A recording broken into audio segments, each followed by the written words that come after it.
कहते हैं दिल्ली दिल बरों की है, दिल जलों की है। कहते तो ये भी हैं कि दिल्ली दिल फरेबों की भी है। और लकी यानी कि लक्ष्मण लाल अग्रवाल में ये सारे गुण मौजूद थे। लोग उसकी शक्ल को देखकर ही कह देते थे, अबे दिल्ली से हो क्या। लकी वैसे दिखने में स्मार्ट और अट्रैक्टिव था, पर जेब से खस्ता हालत होने की वजह से रहता बेहद सिंपल तरीके से था। शर्ट का रंग उड़ा हुआ और पैंट से पैबंद जुड़ा हुआ। कहने को तो उसकी उम्र के लड़के दिल्ली की सड़कों पर रात को मोटर बाइक दौड़ाते थे, लेकिन लकी उर्फ लक्ष्मण लाल अग्रवाल सिर्फ कमरे से कॉलेज में पढ़ाई और गर्लफ्रेंड डिंपल के साथ थोड़ा वक्त बिताना, फिर कॉलेज से दुकान से जब होम डिलीवरी आए तो वहाँ, और फिर घर चला जाता था। हाँ, कभी कभी जब वो किसी लड़के को खाली सड़क पर मोटर बाइक दंदनाते हुए देखता तो कहता, एक दिन अपना टाइम भी आएगा जब मैं चश्मा लगा कर बैठूंगा और पीछे डिंपल को बैठाऊंगा।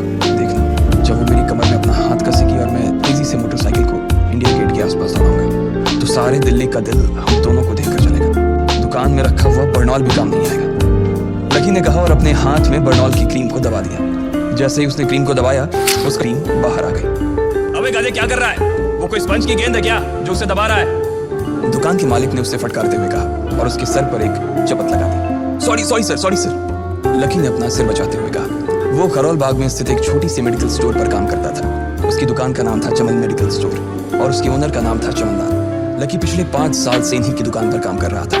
यहाँ इस छोटी सी शॉप पर काम करना उसकी मजबूरी थी। लाइफ में कंगाली की वजह से उसे कॉलेज में पढ़ाई पूरी करने के लिए पार्ट टाइम जॉब करना था। उसने कई अच्छी जगह अच्छी तनख्वाह की नौकरी ढूंढी पर नहीं मिली और वो इस मेडिकल स्टोर पर ही अटक गया। गधे, अब इसके पैसे क्या तेरा बाप भरेगा? कटेगा, इसका पैसा भी तेरी तनख्वाह से कटेगा और एमआरपी से डबल रेट में कटेगा। चमन ने अपने दांतों को खिंचाते हुए कहा। गुस्से की वजह से उसकी नाक फूल गई थी और लकी की सांसें। उसने घबराते हुए ओनर से पूछा, एमआरपी से डबल क्यों सर जी? ताकि अगली बार से ऐसी कोई हरकत करने से पहले तू डबल बार सोचे। चमन ने कहा और उसके हाथ से ट्यूब छीन ली। उसका जी तो चाह रहा था कि वो लकी की खोपड़ी पर एक और बार अपना हाथ साफ करे, लेकिन उससे पहले ही दुकान का फोन बजने लगा। फोन की घंटी बजते ही लकी को हासिल करने का मौका मिल गया और वो भागते हुए फोन उठाने के लिए चला गया। हेलो जी, करोल बाग के बेस्ट मेडिकल चमन मेडिकल स्टोर से बोल रहा हूँ, बताइए क्या काम था? ये लकी की पेटेंट लाइन थी, चाहे कहीं से भी फोन आए लेकिन उसे फोन पर बस यही बोलना था। जैसे ही इधर लकी ने अपनी बात कही, उधर से जवाब आया, मैं ब्लूइंग नाइट होटल के कमरा नंबर 303 से बात कर रहा हूँ। एक छोटा सा ऑर्डर है, नोट करो और जल्दी से होटल पर डिलीवर करवा दो। वो एक लड़के की आवाज़ थी। उसकी आवाज़ में काफ़ी भारीपन और एक अजीब सी जल्दबाजी थी। जैसे ही लकी ने वो आवाज़ सुनी, पता नहीं क्यों उसे वो आवाज़ जानी पहचानी सी लगी। जी सर, बताइए आपका क्या ऑर्डर है? हाँ तो लिखो, हार्ट प्ले के 2 पैकेट और 1 पैकेट टिश्यू। लकी जो कि अपना पेन लेकर खड़ा था, हार्ट प्ले का नाम सुनते ही झिझक गया। असल में हार्ट प्ले नाम का एक कंडो माता था और इसलिए उसका नाम सुनते ही लकी शर्मा गया था। इतने साल से भी मेडिकल की स्टोर पर काम करने के बाद उसे इन चीज़ों का नाम सुनने में शर्म आती थी। हेलो भाई, लिखा कि नहीं लिखा? उस आदमी ने फिर से लकी से पूछा। जी सर, लिख लिया। लकी ने खिसिया कर हंसते हुए कहा, लिख लिया तो फिर लेकर निकल। उस लड़के ने कहा। उसकी आवाज़ सुनकर ना जाने ऐसा क्यों लग रहा था कि वो बहुत बड़ा आदमी था। जी सर, मैं सर, लेकिन सर बाहर तो बारिश हो रही है, लकी ने कहा। उसने देखा कि बाहर बहुत तेज बारिश हो रही थी। उनकी दुकान के सामने पानी भर गया था और तेज हवाओं की वजह से चमन मेडिकल स्टोर का बोर्ड भी गिर गया था।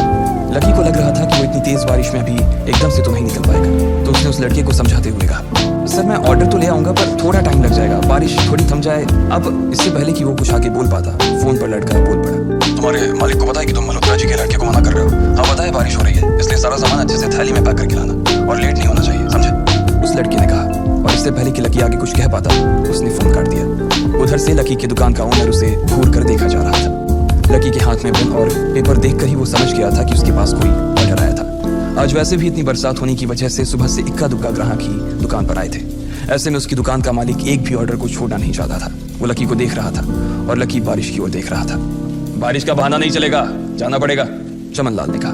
मैं बहाना नहीं कर रहा सर, थोड़ी बारिश धीमी हो जाए तो मैं चला जाऊंगा। अभी आप खुद ही देखिए कितनी तेज बारिश है। वो पता नहीं कोई मिस्टर मल्होत्रा का कोई बेटा कुछ ज्यादा ही जल्दी में था, मैं साइकिल से तो पहुंच नहीं पाऊंगा इतनी जल्दी। लकी ने उनकी ओर देखते हुए कहा। क्या कहा? मिस्टर मल्होत्रा जी का बेटा? तू मेरी दुकान बंद करवाएगा क्या? अभी क्या भी निकल उनका ऑर्डर लेके, वो हमारे बहुत पुराने कस्टमर है, चमन ने कहा। पर लकी ने कहा ही था कि चमन बोला, पर कुछ नहीं, तू मेरी मोटरसाइकिल ले जा।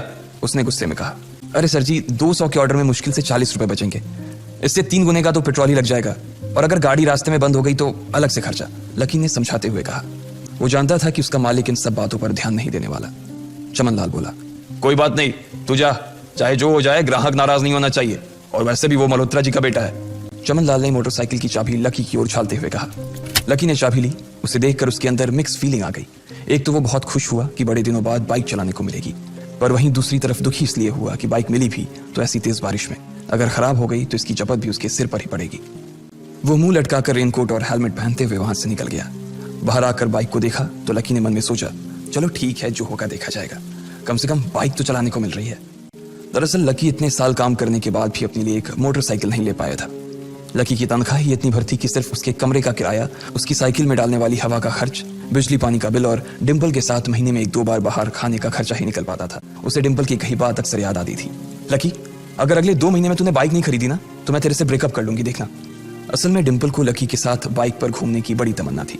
लकी की इस उजाड़ जिंदगी में एक वही तो थी जिसके लिए जिंदा रहने को उसका जी चाहता था। जब भी वो उससे बाइक की बात करती तो लकी डिंपल की इस बात को हंसकर टाल देता था। वो अपने मन में इस बात को अच्छे से जानता था कि डिंपल उससे बहुत प्यार करती थी और वो उससे कभी छोड़कर नहीं जा सकती थी। वो दोनों एक दूसरे में ऐसे घुले मिले थे जैसे बादल बरसात में घुल जाती है। लकी को डिंपल बहुत पसंद थी और वो उसके लिए दुनिया जहां की खुशियां खरीद कर ला देना चाहता था। वो चाहता था कि एक दिन वो डिंपल को प्लेन में बैठाए, लेकिन उसके ये सब ख्वाब इस कम तनख्वाह की नौकरी की वजह से कभी पूरे नहीं होने वाले थे। पर आज उसके पास एक मौका था। वो डिंपल को अपने साथ इस बारिश में राजपथ घुमाना चाहता था। वो उसे दिल्ली दिखाना चाहता था।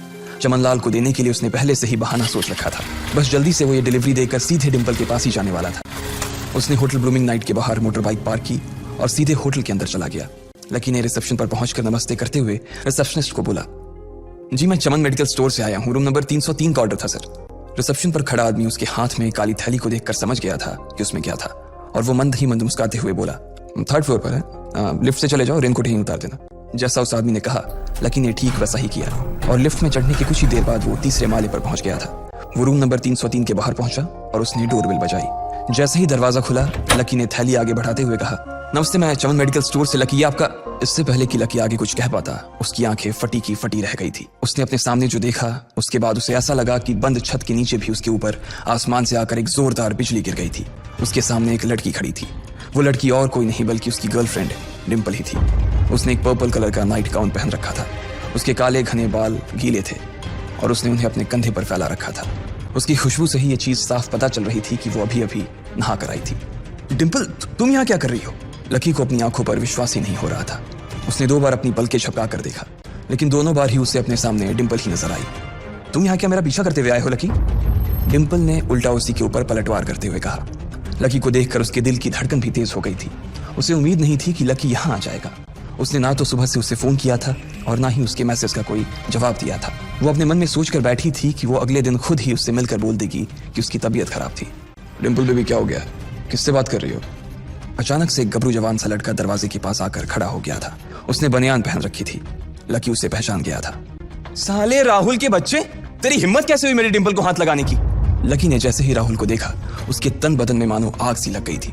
वो उसे इस वक्त इतना बुरा मारना चाहता था, इतना बुरा पीटना चाहता था जिसकी कोई हद सीमा नहीं थी। लकी जिस कॉलेज में पढ़ता था राहुल और डिंपल भी उसी में पढ़ते थे और वो कॉलेज राहुल के फादर का ही था। डिंपल ने राहुल के पिता की एक कंपनी में जॉब पकड़ ली थी और राहुल उस पर बहुत लाइन मारता था। लकी ने 1-2 बार डिंपल को उससे दूर रहने के लिए भी कहा, लेकिन डिंपल ने उसे ये कहकर टाल दिया था कि वो सिर्फ अच्छे दोस्त थे। आज भी इससे पहले कि वो आगे बढ़ता डिंपल उन दोनों के बीच आ गई। रुक जाओ, डिंपल ने गुस्से में कहा और लकी के सीने पर हाथ रखकर उसे रोक दिया। लकी लंबी सांसें ले रहा था और कुछ ही सांसों के बाद उसका गुस्सा शांत हो गया। अब डिंपल के पास भी छुपाने के लिए कुछ नहीं था, इसलिए उसने लकी से कहा, लकी, आज से तुम्हारा और मेरा ब्रेकअप। ब्रेकअप? लकी के पैरों के नीचे से जमीन खिसक गई थी। उसकी आंखें नम हो गई। लकी को उसकी बातों पर विश्वास नहीं हो रहा था।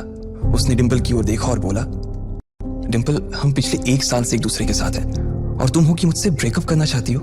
अरे मैं तो तुम्हारे लिए नई बाइक लेने वाला था। चल रहने दे, आज ही याद आई है तुझे बाइक की। अरे तेरे पास मुझे बाहर घुमाने के लिए, खिलाने पिलाने के लिए पैसे तो है नहीं। तू कहां से लेगा बाइक?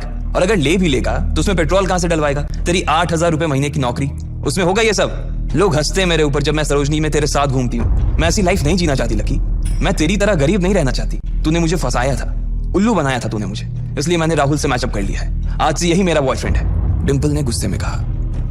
अच्छा, तो बेबी ये है तुम्हारा वो बेकार सा एक्स बॉयफ्रेंड? राहुल ने पूछा और डिंपल के बगल में आकर खड़ा हो गया। फिर उसने लकी के हाथ से थैली उठाई और उसमें से हार्ड प्ले का पैकेट निकालकर उसे चिढ़ाने के लिए उसे हवा में लहराने लगा। बाप रे, इससे बदकिस्मत इंसान इस दुनिया में और कौन होगा? राहुल ने उसकी टांग खींचते हुए कहा। लकी के पास उसकी बात का कोई जवाब नहीं था। उसने गुस्से से डिंपल की ओर देखा और अपनी हाथों की मुट्ठी भींच ली। फिर वो वहां से निकल गया। अबे पैसे तो ले जा, सब कुछ फ्री में देता जाएगा क्या? राहुल ने जोर से ठहाके लगाते हुए कहा, लेकिन लकी बिना उसकी बात सुनते ही निकल गया। उसके दिमाग में डिंपल के कहे शब्द गूंज रहे थे। उसने कभी सपने में नहीं सोचा था कि डिंपल उसके साथ कुछ ऐसा भी कर सकती थी। जिस इंसान के लिए वो इतना कुछ करना चाह रहा था, उसे उसकी कोई कदर ही नहीं थी। लकी इतना हताश हो गया था कि बुरी तरह से रोने लगा। इस बार वो लिफ्ट से नहीं बल्कि सीढ़ियों से नीचे उतरा और एक एक सीढ़ी उतरने के साथ उसके आंसू आंखों से छलकते जा रहे थे। जब उसकी आवाज सुनकर कुछ लोग अपने कमरे से बाहर आए तो लकी ने तुरंत अपने आंसू पोंछे और तेजी से वहां से भाग गया। उसे जिंदगी में पहली बार प्यार हुआ था और पैसों की कमी की वजह से ना सिर्फ उसका प्यार बल्कि उसकी पूरी जिंदगी बर्बाद हो गई थी। लकी जैसे ही बाहर आया तो उसने देखा कि बाहर अंधेरा हो गया था। आसमान में तेज बिजली कड़की और बारिश जो थमी थी एकाएक फिर से झमाझम बरसने लगी। ये देख लकी के थमे हुए आंसू एक बार फिर से छलक गए। उसका दिल बुरी तरह से टूट चुका था, लेकिन उसे इस बात की खुशी भी हो रही थी। आखिर आज उसे डिंपल का असली चेहरा नजर आ गया था। वो तो उसके साथ घर बसाने की सोच रहा था, लेकिन अच्छा हुआ कि उसने पहले ही उसका घर बर्बाद होने से बचा लिया। लकी को दुख तो बहुत हो रहा था, पर उसे यह भी लग रहा था कि उसे आगे चलकर यही दुख उसे खुशी देने वाला था। लेकिन एक चीज थी जो लकी को परेशान कर रही थी, वो थी उसकी माली हालत। उसकी जेब इतनी तंग थी कि उसे फटी हुई जेब की पैंट पहनकर घूमना पड़ता था। कभी कभी तो लकी सिर्फ रोटी खाकर दिन काट लेता था। वो कब से कोशिश कर रहा था कि कोई अच्छा काम पकड़ सके, लेकिन उसे कोई काम देने को राजी नहीं था। उसने टूटे हुए दिल को दिलासा देते हुए मन में सोचा कि डिंपल पर खर्च होने वाले पैसे बच जाने से शायद उसकी हालत सुधर जाएंगे। पर फिर भी वो रातों रात रईस नहीं हो जाने वाला था। उसने ऊपर आसमान की ओर देखा और जोर से चिल्लाया, अगर इतना ही अनलकी बनाना था तो फिर नाम लकी क्यों रखा भगवान? वो जितनी जोर से चिल्ला सकता था उतनी जोर से चिल्लाया। उसकी आवाज से आसपास खड़े लोग एक बार तो डर गए थे। लकी ऊपर ही देख रहा था और उसके आंसू बारिश के पानी के साथ मिल गए थे। जैसे ही वो फूट कर रोने को था, तभी उसके फोन पर एक मैसेज आया। जैसे ही लकी ने अपना फोन निकालकर उस मैसेज को पढ़ना शुरू किया, उसकी तो आंखें ही चमक गई। अचानक उसके आंसू हंसी में बदल गए और वो जोर जोर से वहीं सड़क पर नाचने लगा। उस मैसेज में लिखा था, परिवार की रिसर्च और परिवार के निर्णय के हिसाब से अग्रवाल परिवार का वारिस लक्ष्मण लाल अग्रवाल उर्फ लकी ने गरीबी अभ्यास की परीक्षा को पास कर लिया है और आज से ही वो उस जमीन और उस जायदाद का मालिक हो जाएगा जो परिवार ने उसके नाम कर रखी थी। ये एक ऐसा मैसेज था। आखिर कौन था लकी? क्या थी उसकी असलियत? और वो कैसे रातों रात ही अनलकी से लकी हो गया था?